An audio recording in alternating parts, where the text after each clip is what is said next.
Hey there, and welcome to That News You Care About, a weekly video game news show from the folks over at That Nerdy Site.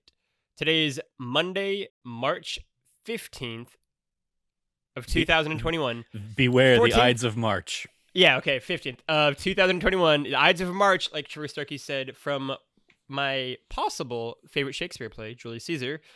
I'm one of your hosts, Logan Wilkinson, and joining me this week is my Phoenix son and fellow Shakespeare aficionado, Trevor Starkey. I've been in Julius Caesar. Yeah, What did you play? That's a play. I was one of the. I was a bunch of like miscellaneous parts. In particular, I was. Oh, I forget the character's name, but he's one of the senators, and then there is another character with that same name that basically gets strung up through like mistaken identity or whatever. Mm-hmm. And I created this whole backstory thing where I basically framed him because in the scene where like that character, that poet gets strung up, I was playing one of the plebeians, basically like shouting out against like Mark Antony and stuff like that. And yeah, I basically like said something to the effect of like hang him up or cut him up. He murdered Caesar. But I was still playing the same character in my own head canon.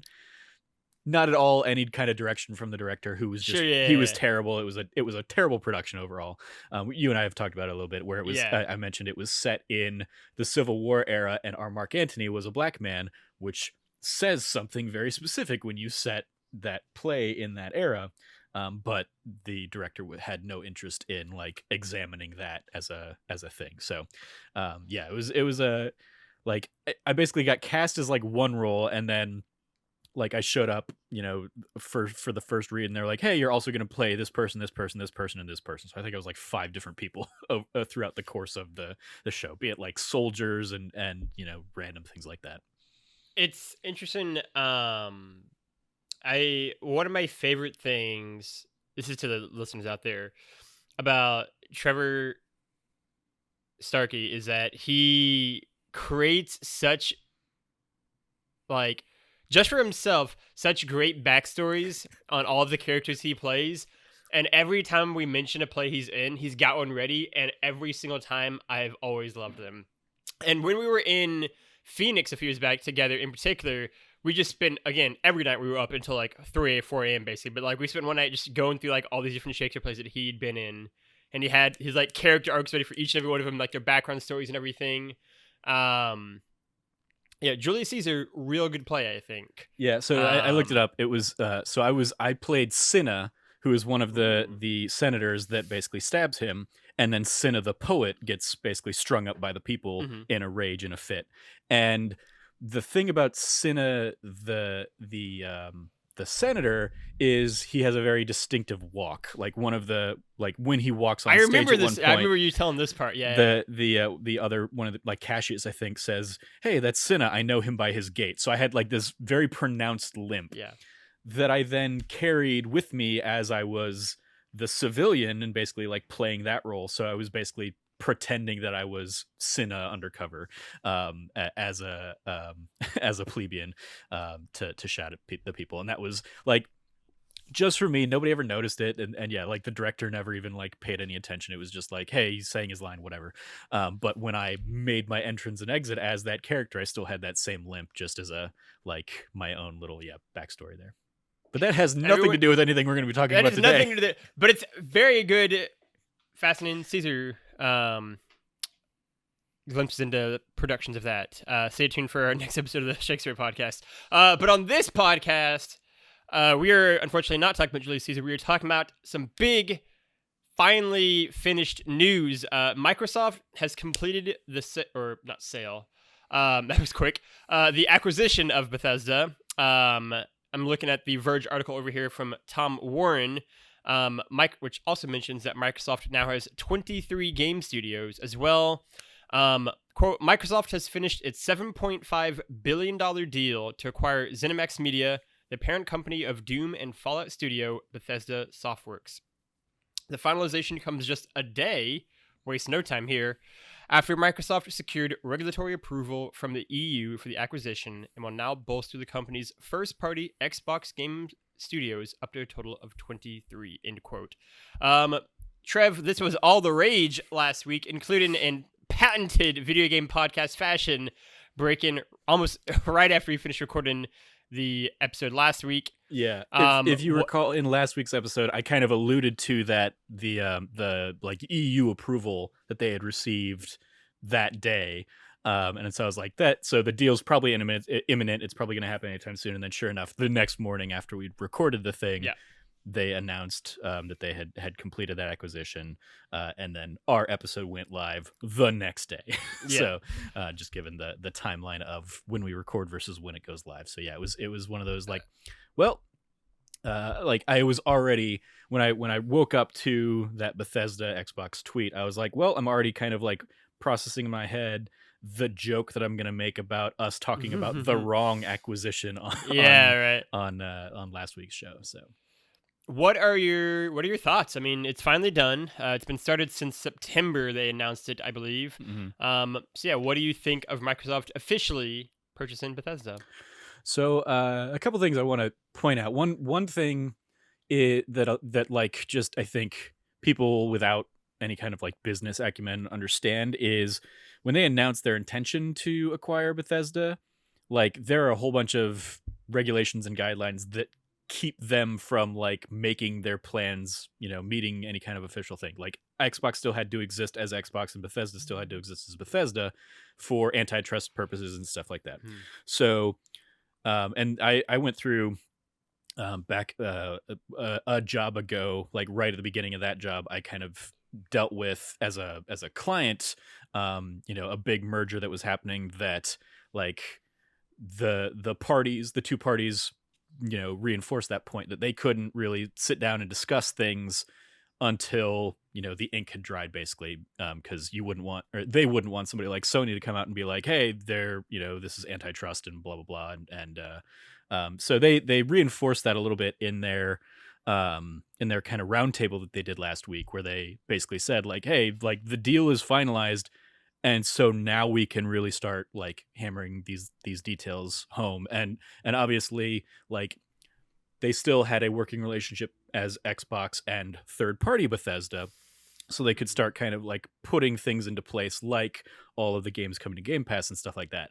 But really, like how the companies kind of move forward as one now moving forward, they really couldn't do a lot until they had finalized the deal. So that's why I think, there weren't really a lot in the way of answers for people between when they announced the thing and this last week. That out of the way, I think it's a very potentially exciting deal. It's one that, like as a longtime fan of Bethesda games, a lot of Bethesda franchises in particular, like Dishonored and Fallout and Doom and the Elder Scrolls and Wolfenstein, like there are a lot of things now that I'm probably going to be I'm going to be more inclined or have to play on Xbox, which is fortunate for me. I have both consoles, not a problem. If you are a PlayStation person, obviously they Phil Spencer kind of came out and said like, we're going to honor any kind of existing deals, but like they did really seem to reinforce that this is to put these games on Game Pass. Probably not going to be like something like Starfield is probably not going to be multi-platform anymore, unless there was already a deal in place with Sony and whatnot, saying that was going to come. But stuff like Deathloop obviously still coming to PlayStation. Tokyo, Ghostwire Tokyo still coming to PlayStation. But from there, it's like, I mean, putting these games on Game Pass is a great way to play these games. It's a great deal for these games, and it's a great deal for Xbox because so many of these games are not games that you can like sit down and just kind of like finish in one sitting or finish in a month of like, oh, I'm just gonna get Game Pass for this month to hop into Fallout 4. Like, no, you're probably going to be putting way more time into Fallout 4 than just that. So as a result, those games are probably going to help bolster Game Pass numbers, obviously. It's kind of similar to it's obviously not tied to the Bethesda stuff, but they announced today, as of recording, that Outriders, the new games of service game from Square Enix, is going to be coming day and date to Game Pass, which is another great kind of fit for that service because it's tricking people or locking people into like a multi-month commitment as opposed to I'm gonna hop in, try out Game Pass, and then bounce off if I don't like it. If you get people like in there and well, now they need Game Pass to keep playing Outriders because they want to keep up with that, or Destiny 2's on there and stuff like that. Games of service games are great for that model, and a lot of these Bethesda games are great for that model. So I think like it makes sense from all those deals. The fact that they already kind of have 20 of their games up on Game Pass gave like people literally thousands of hours of content that they could sit down and play this last weekend and moving forward. The fact that they announced today they've already got kind of the FPS mode or upgrade or whatever it is through what is it? The FPS boost through kind of Xbox's like Series X and Series S kind of like programming. And admittedly, it took me way too long to realize FPS in this context was frames per second and not first person shooter. That's what I thought you were saying until literally just now. But yeah, so like they announced today, Dishonored Definitive Edition, Fallout 4, Fallout 76, Elder Scrolls Skyrim Special Edition, and Prey are all being enhanced and basically like up-resed and improved by this kind of FPS boost thing that Microsoft has been touting for some of their improvements. And the fact that they even stuff like Morrowind from the original Xbox now being completely playable via backwards compatibility on your Xbox, on a modern Xbox, and in Game Pass is like a testament to the really wanting to like introduce and make a big splash with all these Bethesda titles. Obviously you also have your Dooms and your Wolfensteins and stuff like that. And yeah, it's just kind of a big, like, they really hit the ground running with this. And it's cool if you're a fan of Bethesda, or if you've never been a fan of Bethesda, but you're one of those people that has been waiting for Xbox to get games. Now Xbox has games. And admittedly, these are all currently old games still, quote unquote. Mm-hmm. But like this, they added what, like 50% more studios in a day to kind of their lineup. So now they have, I think, 23 studios total. And so they're like, they came out and said, we're going to have more to announce this summer, obviously at, an E3 like showcase. So I'm sure we'll see kind of more details at that point. And we'll probably also still see, the handful of games that aren't currently readily available on Game Pass. I'm sure when whatever deals are out there and outstanding are kind of like tied up, they will probably make their way to Game Pass as well. Yeah, the big two questions I have, we'll start with the first one that's more focused on Bethesda in particular, which is what potential property or almost like sub studio within the Bethesda purchase are you most excited to see kind of be a Microsoft exclusive and see what Microsoft can do with it, whether it's Wolfenstein, whether it's Dishonored, whether it is, Evil Within. I don't think it's going to be that. Or Doom. What kind of series or potential new series by one of the sub-studios are you most excited to kind of see going forward now? Well, in case my answer doesn't trample on your other question, do you want to give me your other question too? Because my answer is effectively like, I'm actually most curious to see how Bethesda stuff can improve Microsoft things. Like, I remember when I played Doom 2016 thinking a first-person shooter should never feel slower than this anymore. Yeah. Like, this should be the new standard. It's incredible. And so if they can implement that and the mechanics behind that into Halo Infinite, that immediately makes Halo Infinite significantly more interesting and exciting to me.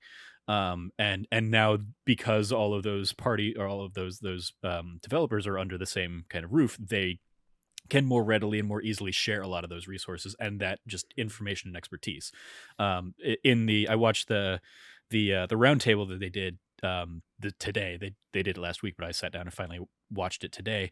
And one of the big kind of recurring themes of that was how it was introducing basically people to Bethesda for people that didn't know Bethesda, and the studios. And there was a lot in there of talking about how the Bethesda studios have a history of sharing that information across their own internal studios. The id team working with the people at Machine Games as they go and work on Wolfenstein for the first time, and kind of sharing that expertise, or kind of like bringing, those kinds of styles and mechanics into something like Rage 2, or Prey, or an Arcane, kind of working across, party, like that is something that Bethesda has already been doing a lot across their studios. And there seemed to be excitement on both sides of the aisle there for that kind of continuing now across into the Xbox side of things. Again, like your Gears and your Halos being Xbox's most prominent shooters, now getting to work alongside the people that have been making Doom and Wolfenstein is, and creating it, like, I mean, you've got basically all of the powerhouse first person shooters apart from maybe Bungie at this point, all under the same banner. One banner, yeah. Which is really cool if those are the kinds of games you're interested in and excited for. The other question I have is, again, we're taking a large view, which is, and the Verge article talks about this, which is the fact that with all of the Bethesda subsidies and everything added up, like you kind of alluded to, there are now 23 studios, first party studios that Xbox has, compared to 13 for PlayStation. I think most people would be very surprised by that number, considering one, I think, is much more known for the kind of suite of first party games and exclusives. Mm-hmm. What do you think this could mean for the both image of Xbox, I guess, in terms of what kind of games you're playing on there, and also in terms of the larger kind of generational console back and forth between PlayStation and Xbox, right? Will this help to sway people who were PlayStation console owners over to the Xbox side, if they were fans of, like you alluded to, first-person games, which are increasingly under one umbrella here? Or do you think the kind of effect on that scale will be largely negligible? So, I mean, the thing that I think has become the kind of conversation, and Phil Spencer alludes to this and talked to this in that roundtable, is that the mantra around Xbox for the last generation was like, where are the games? We need the games. And between all of the studios that are now immediately under their banner with Bethesda, and all the ones that they'd kind of been sucking up over the years, I mean, like, that of those 23, that's what, like 16, 17 of those studios haven't produced a game for Bethesda yet, or for Xbox yet. Like, a lot of them are still waiting for their first new game to come out. I think, like, apart from like Obsidian, that obviously had the Outer Wilds and Grounded, I think. Not a lot of them have really shown the fruits of their labor yet. We obviously have stuff like Hellblade coming down the line. We have Psychonauts 2 still coming down the line, but even that is, due to pre-existing deals, Psychonaut 2 is still going to be a, everywhere kind of game from Double Fine. So, but like we also have like Fable and Perfect Dark and stuff like that. And so there's still a lot of like, we're waiting to see what comes of these games. Yeah. I think the benefit that Bethesda brings to the table is their more or less a known quantity in terms of all of the franchise that we've kind of already touched on and are aware of. We know what kind of game Starfield is going to be. We know what kind of game the next Elder Scrolls is going to be. It'll be cool, going back to kind of the first question a little bit, like another answer that I would have for that is the fact that basically the two teams that collaborated on Fallout New Vegas are back under the same roof, or are under the same roof, leaves, potential of like, hey, Bethesda GameWorks is going to be working on Starfield and Elder Scrolls 6, so maybe give Obsidian Fallout again and let Obsidian make the next Fallout game, and how cool that could be. So yeah, I think in terms of like, how is this going to change the perspective? I think you mentioned PlayStation is certainly more known for their first party lineup as of late because they've been more consistently releasing those kinds of things. And apart from Gears and Forza and Halo, Xbox was pretty light on first party stuff last year or last generation.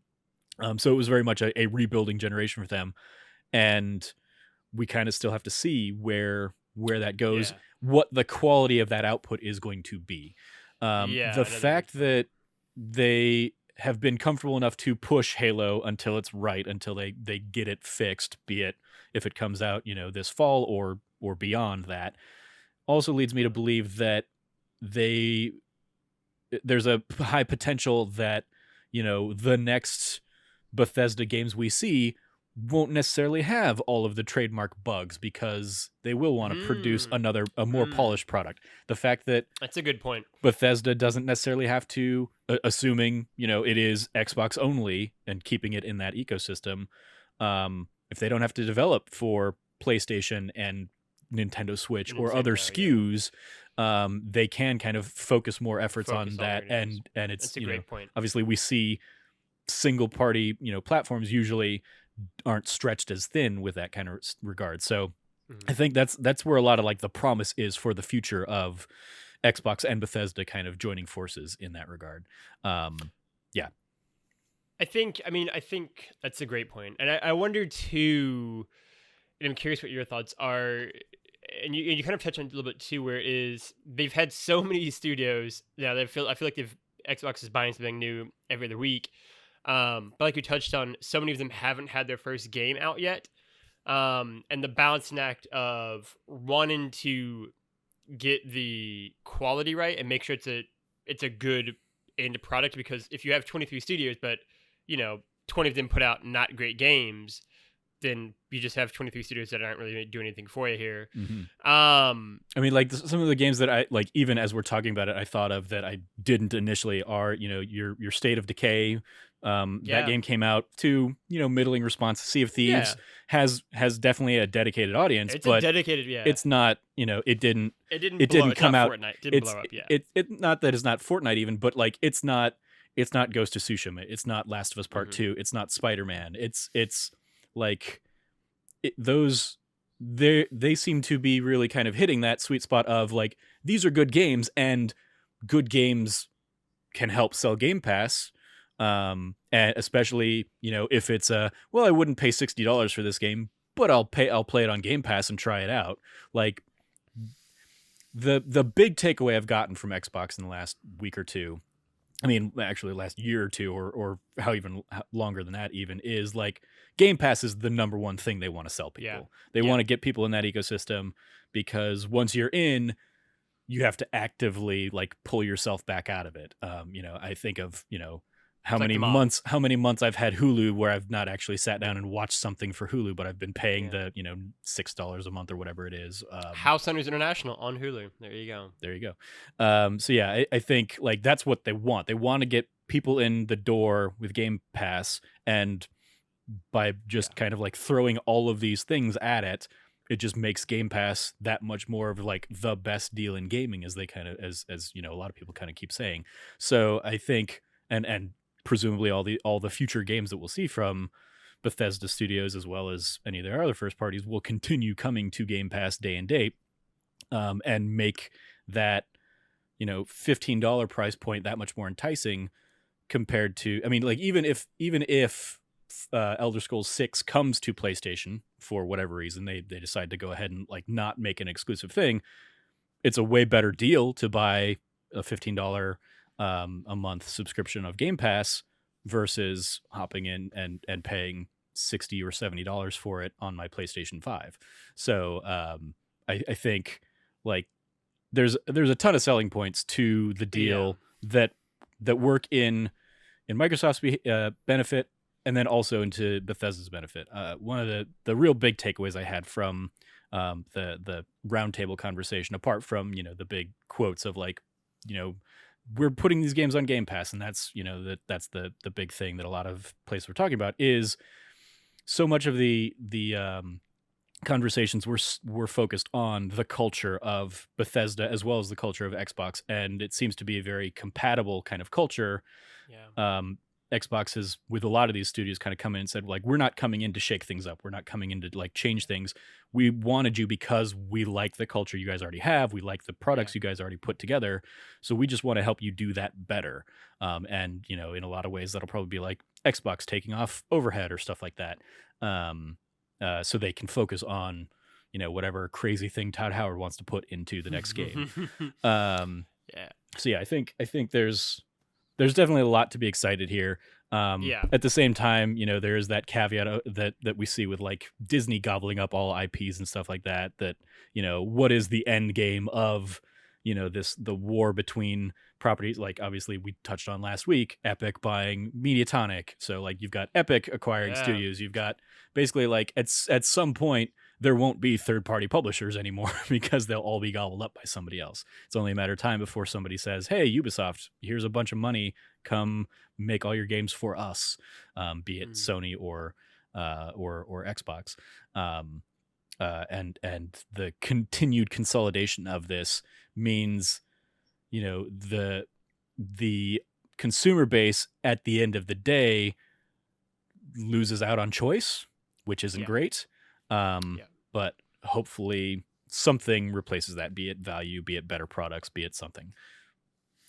I think the final thing I wanted to say that you kind of steered my mind towards was the fact that this brings me back to the same conversation we've had, I feel like, so often about where the state of consoles are nowadays, where Xbox and PlayStation are positioning their consoles and positioning their brands in two different places, and I think you see it come across in the kinds of games they're making too. When you start to listen off all of PlayStation's exclusives, they're much more narrative focused and narrative driven games, and I would argue none of Xbox's series really are that. I mean, Halo and Gears would be the two that come to mind first that are like the most like that, right?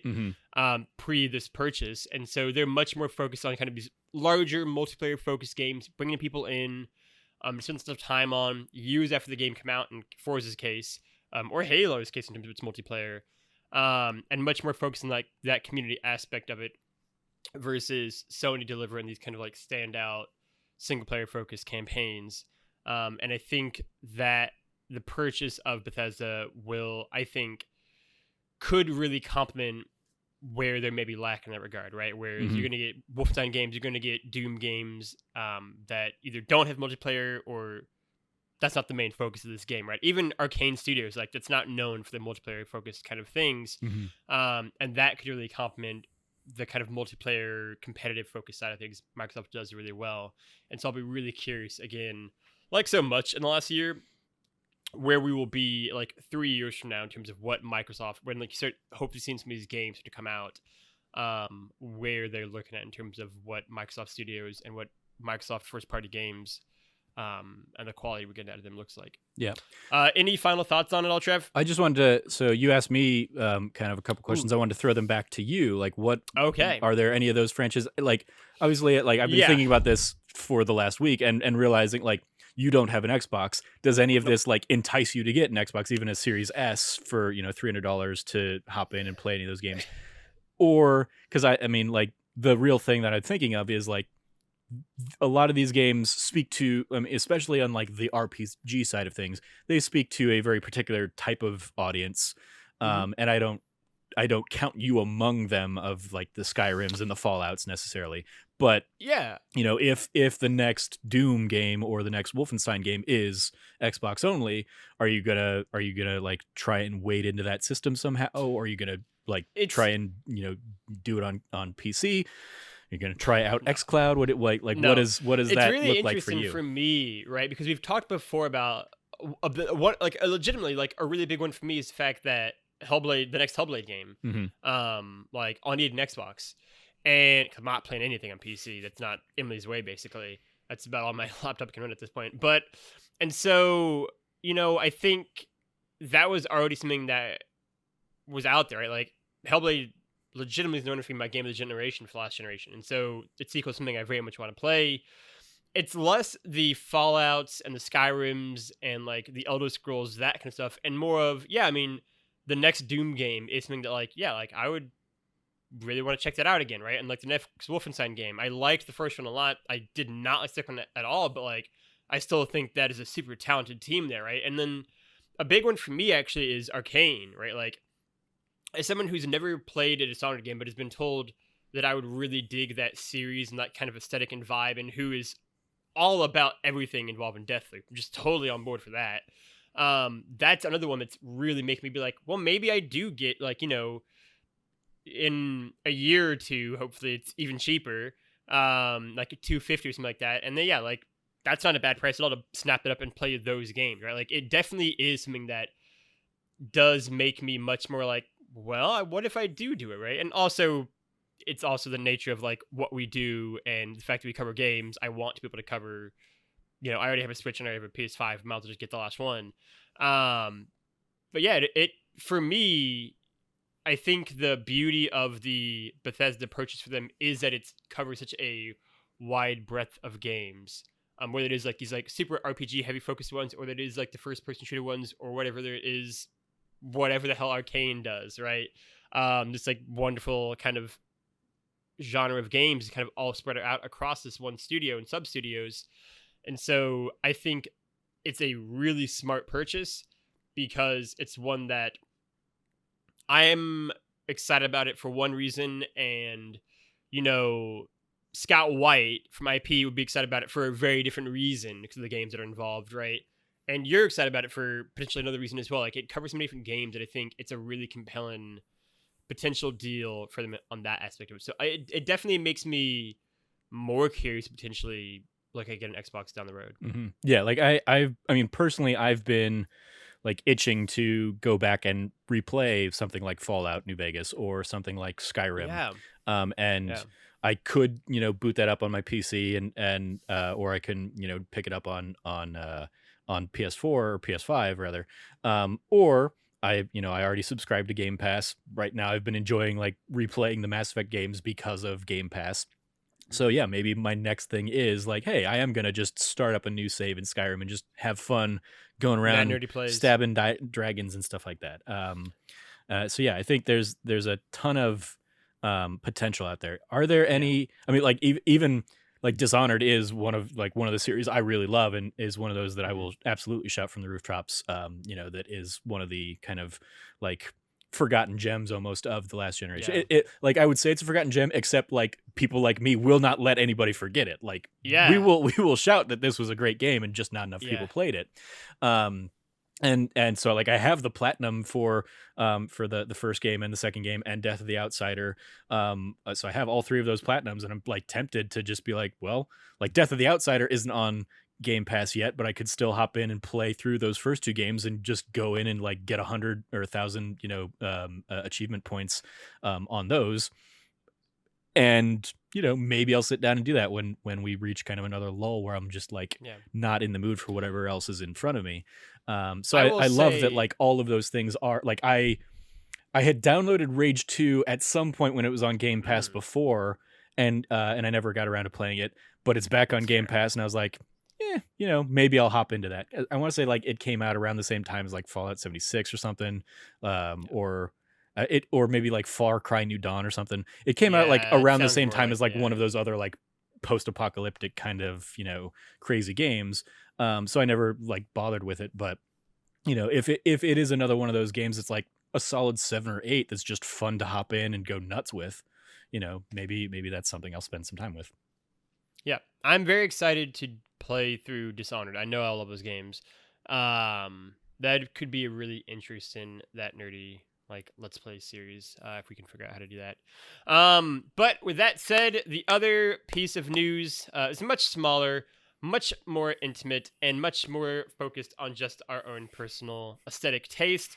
Emily is Away 3, which is actually not even its actual name. I think it's Emily is away less than 3. So it's because it's less than 3, making the heart emoji basically, or the heart emoticon in a pre-emoji. We got some news on the game. Shout out to Trevor Starkey for breaking it into that nerdy Slack, and also shout out to the little trailer they had for featuring Frank and Christian Yep. from That Nerdy from PAX East, the little demo that they had done. April 16th, the release date for that.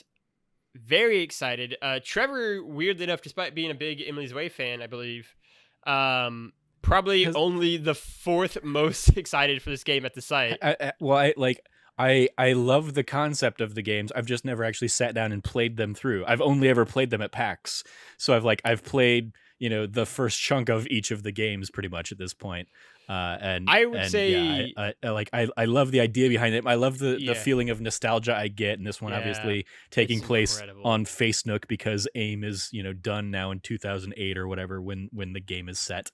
I remember playing that at PAX last year, and I highlighted this on our kind of on the That Nerdy site Twitter. We gave Kyle Seeley, developer of Emily's Way, we gave him like a special game award because we didn't want to give one of our Game of the Show awards to him because it's a game we had all played at other PAXs and stuff like that. But we gave him a special one because we were still all very excited for it last year. And then it should be noted. I did highlight that. Because one of the things he does is he has historically captured the usernames that people put in when they play the demo at PAX. And so when I played the trailer today, I saw Pixel Brave, and then I was like, oh, I need to screen grab that and make a tweet about it. And then as I was going through, I saw Irrelevant Jokes right before that. So I was like, oh, we got two of us. So that was really cool that he had that, because I remember he did that for Afro Boy Trevor, which was my original AIM screen name back in the day. He put that one as one of the random options. You can click through the randomize name button if you don't want to just have to figure out your own username on those games. I don't know how many people actually use that function, but it's a cool little thing he throws in there. It's a cool thing. Yeah, I mean, it's admittedly, Kyle is a friend of the show. I mean, I've known Kyle for years. We had him on Input at the time, and I mean, I've spoken to him many times. Very much a friend of the show. So take it all with a grain of salt, I guess. But these games are great. I'm very excited for it. We have both played the demo from the last PAX, as well as Cam Lecturer said we we were we don't want to give it Game of the Show again, basically, if we had been there as a site for the last PAX. But yeah, Kyle's genuinely just a wonderful human being. And so very exciting news. I didn't have the heart to point out to him, and I still hadn't seen it as I've looked through the Twitter thread of his announcement trailer, that his trailer says April 16th to 2020 instead of 2021. Oh. So I was like, did you I almost kind of wanted to tweet him and be did you stealth release this a year ago because you said 2020? That'd be genius. But I didn't want to obviously it was getting a lot of traction already. I didn't want to jump on that and be hey, you screwed up. But it was something that caught my eye, and so I'm sure if he sees it, or if he has not already seen it, he would see it and be like, "Oh, god damn it!" Yeah, I'm sure. Yeah, but yeah, it's very exciting. Trevor, in particular, I think you would love. I think you would love both. The first one you can beat in 50 minutes, but Emily's Way 2 is such a beautiful game, and I feel it's such a good. It's something that even despite our 7-year age difference, I feel is perfect for both at the same time, because it was me in high school and you in college, and I think each of us kind of doing the same things. And Emily's Way 2, I think, is just a truly beautiful game. Yeah, that's, I mean, my era was the I remember in high school kind of briefly being involved in AIM and stuff like that, and flirting with girls over AIM, but that was because AIM was also a pre texting kind of world and stuff like that. I remember Kyle talking about how he would love to do a T9 kind of simulator where you're text messaging people on the old the T9 basically texting kind of platforms and stuff like that. And what I told him, I basically made a joke about calling the next one after this Emily is Away 4chan, but don't actually do that. Don't ever actually do that. It's messy. Yeah. But yeah, so AIM, I still have a very nostalgic place, but really this one is probably actually the most excited I am, because I was the end of my first semester of college, I think, is when when I got my invitation to Facebook back when it was still like an invite only, like you had to be at one of the, schools, and ASU was in one of those early batches. So I want to say I've been on Facebook since 2003, and I barely ever check it now, but like going in and playing the demo last year, and like one of the first things you do is you're going in and you're like selecting, icons of your favorite movies and TV shows, and there's like I had completely forgotten back all those years ago when I had to like create my profile doing all that stuff. The trailer kind of points you in the direction of like you're gonna do those kinds of like notes quizzes that like would get passed around and stuff like that, and all that stuff. And so yeah, it like there's a weird, and then as was the case with the last game and is also the case with this game, people will send you links and you'll kind of go off to like a YouTube offshoot or something like that, and you'll sit there and suddenly you're watching a Lady Gaga video from the era or something like that, and it's just like the evocative nature of the YouTube, like, because when I played it in Lose Way 2, I would just, whenever somebody sent me a link, I would just have it play in the background for like, and there's one in particular where like something like important happens, and I like had music playing, and I just kept playing it again and again and again because it was like it fit so well with that scene, even though it could have never been listened to. It's all the small little details that he does so well. Whenever I had him on input, he talked a lot about that, and just like, I mean, this is just what I grew up with, right? Like I he gets it because like he gets it. He's like the perfect age for this, obviously, and so I think I'm very, very excited for it. We'll for sure do all kinds of content on that as well. Maybe we'll do our own giant Let's Play stream of it as well. Drunken Let's Play stream, a la kind of funny. Yeah, Frank already put in our Slack that he wants to maybe try and figure out how to do that. And I'm like, I can definitely figure out a way to, like we did with like our Game Awards watch along or something like that. I like one of us can be playing the game and the others of us kind of like watching the live play of it. My biggest question is going to be like, how long is it? Does it, because like the Kind of Funny one is famously like a 4-hour Let's Play for the second game. Yeah, you're saying the first one, digestible 50 minutes. This one, I assume, is just going to be even bigger. And so is this something we could do all in one sitting, or would we want to kind of like break it up over time? What I'll say is the Kind of Funny one, like the second In His Way is probably realistically like a 2.5 hour to 3 hour game. Just the fact that they are like sloshed out of their minds by the end. Yeah. With Tim Getty's infamous "Did Christopher Benoit really do it?" segue that like I like that definitely added some time. So I could see this being like 4 hours regular time. Whatever that translates into other time. Maybe if we're lucky enough, if he's not too busy, we'll look at getting Kyle on as well, either before or after the game releases. But very exciting stuff. Trevor, you have a shout out, I believe. Yes, that you'd like to give right now.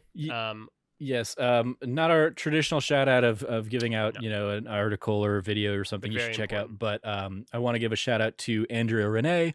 For those that are not aware, she's been dealing with some health things this last week, kind of some complications that arose from like a health thing she had at E3 a couple years ago. So she's been like super basically in a hospital bed for the last, I think, 6 days and counting right now. But her medical team has kind of figured out what the issue is, and they've kind of got her on the mend. But I just want to send all the love to her and John Drake, of course, going through this, very difficult time for them. They've been incredibly supportive of me, of us, kind of the site that we do. So yeah, I just want to send some love their way. Go tweet nice things and share your well wishes to Andrew Rene. One of the genuine best people out there in the industry is Andrea Rene. I have not met her as much as Trevor has, but every single time I do, she's been incredibly gracious and kind, with a spectacular memory. So beware if you get on the wrong side, I guess, but a fantastic human being. Like Trevor said, she shared an update today that things seem to be getting better and kind of on the mend, which is very, very good, but it's always scary. It is never good to be there, especially for any kind of extended period of time. So we absolutely wish her all the best, and to get well as soon as possible. Otherwise, that's a show. You made it. If you like what you heard, you can go support us over at patreon.com/thatnerdysite, like all of our wonderful patrons and supporters have. Your support means the world to us, and it helps keep the lights on and make shows like this and like that D+ show happen. And I think they're pretty good shows. So you can go over to patreon.com/thatnerdysite, check out all of the Patreon tiers and goals. And yeah, go support us over there if you like. Otherwise, you can go support us by liking, subscribing, and sharing with your friends on podcast services all around the globe. And again, give us those 5 stars, thumbs up on the things, and leave a review. It really does help. And every now and again, me and Trevor go and read those, and it makes us feel real happy. So go do that as well. Otherwise, you can go find Trevor Starkey at Trevor J. Starkey on the internet. Trevor, anything that you want to plug or shout out? I will shout out the YouTube channel for not only the video versions of these podcasts, but also the Let's Plays that I've been uploading every Tuesday and Thursday for the last few months. The episode that goes up tomorrow's recording, or yesterday, if you're listening to this the day this episode goes live, is another Hitman 3 Let's Play. Me sitting down with the Easy Allies featured contracts from Hitman 3. Had some fun with that one. There's one in there in particular where I kind of did a little bit of role playing, because the idea was that, like, the contract is similar to the Knives Out one that I've kind of like pitched to you that I made, but it's like kill these 5 different targets with a different like methodology each time. So I like role played it as like I'm committing to being a serial killer, so I'm trying to figure out what my modus operandi is going to do. And like the first person is like push them off a balcony, and I do that. I'm like, it just didn't feel personal enough. I feel like I got to get up close and personal. And so the next one I do is like a stabbing or something like that. And so I kind of have like fun talking through the rationale for everything, and that was a lot of fun to do that one. So check out that over on the YouTube. We are up at I'm looking at the stats right now, 214 subscribers and counting. So thank you to everybody who has been joining us over there in the last few months. That is awesome. It's been really cool to see kind of a nice little steady upward climb there. It's great. I will also second that out. I also have kind of my Let's Play gear all set up. Maybe me and Trevor will bounce around on some SNES stuff. That'll be real fun. For sure, I'll be joining him on at least some of the Sega Genesis games he does. You can bet your ass on that. But yeah, so I will also second that. Shout out to the YouTube channel in general is awesome, and there's a lot of great stuff there, and everyone should go say nice things to Trevor. And leave some good comments. You can go find me at LeftyLoggy or LeftyLoggy, LOGGY. I will also always second that shout out. I also want to give a shout out to this past week's episode of That Nerdy Site Show was myself, Trevor, and Cam. I thought it was a lot of fun. I got to talk about Astro's Playroom, kind of my first in-depth discussion of the PS5 and the first game I've played on it. The game is really good. I really am in love with it. I might write something kind of on it, actually, about it in the first PS3 game I played, and kind of some cyclical natures of that. But it's great. It's wonderful. I really, really enjoy that console, that platform, and that game. Trevor got mad at Cam for falling asleep. Cam claims he didn't, but it's kind of dicey if you look at the video replay. And so it's a lot of fun. Trevor got to talk about Yakuza. Cam talked about Yakuza. I did cut that part of the conversation out of the episode, so you don't see me kind of calling him out for maybe falling asleep. It's pretty funny, though, behind the scenes peek behind it. But yeah, so go check all of that out. It was a lot of fun. I really enjoyed that episode. And then me and Trevor also did a That D+ show last week as well. But God's my witness, I can't even remember what it was about. But it was a good episode. I really enjoyed it. It was about Jane Goodall. Yeah, that was a really good episode. I really enjoyed that episode, actually. Yeah. That was a lot of fun. So yeah, go check all of that stuff out. Otherwise, you can go find That Nerdy Site at That Nerdy Site all across the internet. For myself, for Trevor, and for all the people here at That Nerdy Site. Play your games and be good to each other.